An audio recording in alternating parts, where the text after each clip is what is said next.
ഒടുവിൽ കീഴടങ്ങി കുന്നംകുളം നഗരസഭാ അധികൃതർ.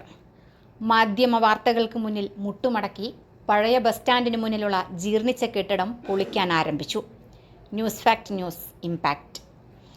നഗരത്തിലെ വളരെയധികം അപകട സാധ്യത നിലനിൽക്കുന്ന നൂറ്റാണ്ടുകളുടെ പഴക്കമുള്ള ജീർണാവസ്ഥയിലുള്ള കെട്ടിടങ്ങൾ പൊളിച്ചു മാറ്റാനൊരുങ്ങിയിരിക്കുകയാണ് കുന്നംകുളം നഗരസഭ.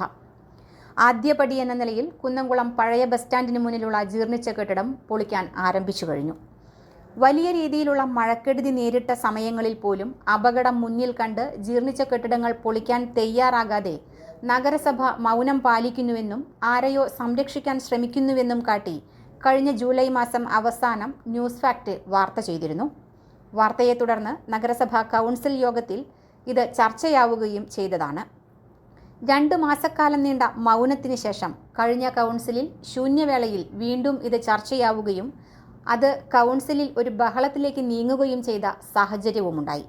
തുടർന്നാണ് ഇന്ന് കെട്ടിടം പൊളിക്കാൻ ആരംഭിച്ചത്. നഗരത്തിൻ്റെ ഹൃദയഭാഗത്തായതിനാൽ ആധുനിക സജ്ജീകരണങ്ങൾ ഉപയോഗിച്ച് പൊളിക്കുക എന്നത് അത്ര പ്രാവർത്തികമാകില്ല. അതുകൊണ്ട് തന്നെ തൊഴിലാളികളെ നിർത്തിയാണ് കെട്ടിടം പൊളിക്കാൻ നീക്കം ആരംഭിച്ചിട്ടുള്ളത്. News fact, Kunnamkulam.